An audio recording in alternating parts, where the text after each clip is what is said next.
परमेश्वर का हम धन्यवाद करते हैं सभी मसीह भाई बहनों को। जय मसीह की। मेरे प्यारो, आइए प्रभु का वचन सुने और अपने जीवन में जो भी दुख परेशानियां है प्रभु के हाथ में सौंप दे। क्या जाने प्रभु के दया हो और आप वचन सुनते सुनते भले ही चंगे हो जाए। तो जो लोग नहीं, कृपया इस चैनल को सब्सक्राइब कर दे। तो मेरे प्यारो, मैं आज का वचन लाया हूं प्रभु से आशीष पाने का युद्ध।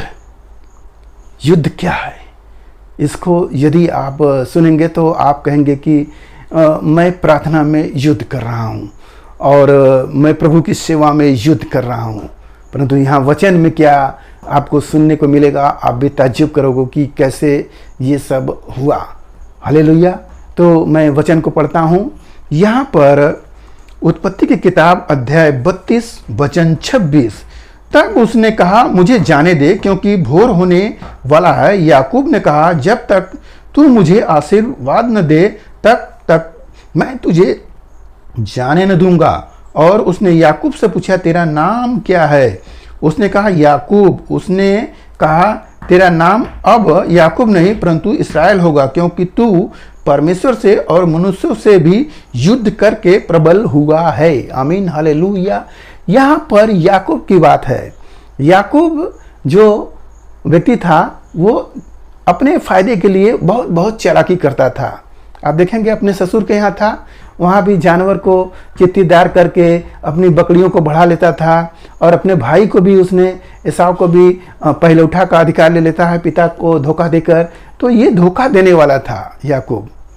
अब यहाँ क्या कर रहा है याकूब? परमेश्वर के जो है वहाँ पर दूत, वहाँ उससे युद्ध कर लिया है। अब आते हैं और उससे लड़ाई कर रहा है और लड़ाई करते करते भोर हो जा रहा है। और लड़ाई किस बात में कर रहा है? तू मुझे आशीर्वाद दे, तू मुझे आशीर्वाद दे, तू मुझे आशीर्वाद दे। अब वो जाने नहीं दे रहा, उसे रोक लिया है। अब वो कह रहा है कि भोर होने वाली है, तू मुझे जाने दे। सोचिए, क्या आप ऐसा युद्ध किए हैं? नहीं, ये सुनने में है। आपका युद्ध क्या होगा? प्रार्थना में होगा। आप प्रभु से प्रार्थना करेंगे, परंतु यहाँ याकूब क्या कर रहा है? युद्ध कर रहा है। युद्ध, ऐसा युद्ध कि कोई सुनकर बहुत अचंभित होगा कि क्या ऐसे भी नबी लोग थे या ऐसे भी प्रभु के दास लोग थे कि स्वर्गदूतों से, परमेश्वर के लोगों से लड़ते थे, युद्ध करते थे। किसके लिए? आशीर्वाद देने के लिए।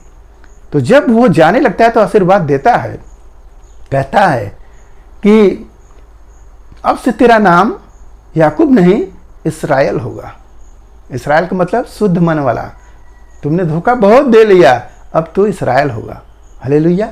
और कहा कि तूने ईश्वर से भी और मनुष्य से भी युद्ध करके प्रबल हो गया, यानी कि जीत गया। हालेलुया। तो ऐसी प्रार्थना में हमें करनी चाहिए। तो जब हम इस प्रकार के जब हम प्रार्थना करेंगे तब परमेश्वर को आशीष देना ही पड़ेगा। मेरे प्यारो, कई लोग उपवास रहते हैं। उपवास का भी एक अपना सामर्थ्य है। यदि आप उपवास रख रहे हैं और प्रभु से प्रार्थना में लगे हैं निरंतर, तो भी जीत होगा। कहाँ से कि कहीं आप देख एस्तेर की किताब में, तो वहाँ पर जो औरत है वहाँ पर अपने परिवार, अपने कुटुंबी के लिए, अपने जो जाति भाई के लिए वो उपवास रखवाती है। और उपवास रखवाती है तो वहाँ परमेश्वर उसकी सुनते हैं। और वो लोग, राजा जो आदेश निकाला था कि इनके जातियों को, यहूदियों को मार दो, तो वो अपना वापस लेता है आदेश। हालेलुया। तो प्रार्थना का एक अपना सामर्थ्य है।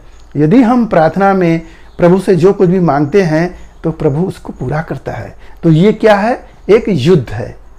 युद्ध, जैसे कि आप देखेंगे कि वचन में भी लिखा गया है कि यह युद्ध शरीर लहू मांस से नहीं है, यह आत्मिक लड़ाई है। तो आत्मिक लड़ाई कैसे हो सकता है? एक वचनों से हो सकता है, एक परमेश्वर के नियम के अनुसार हो सकता है। तो इनके अनुसार हम जय प्राप्त करते हैं।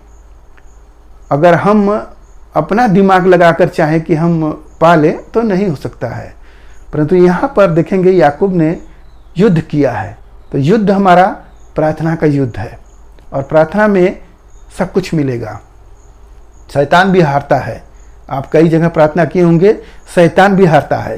तो आप प्रार्थना में निरंतर बने रहें, प्रार्थना प्रतिदिन करें। मैं ये नहीं कह रहा हूँ कि सुबह से लेकर रात तक और रात से लेकर सुबह तक, ऐसा नहीं हम बोल रहे हैं। प्रार्थना में लगे रहो और विश्वास में क्या करो, दृढ़ रहो, स्थिर रहो। मेरे प्यारों, इस प्रकार से जब हम करेंगे तब हमें आशीष मिलेगा।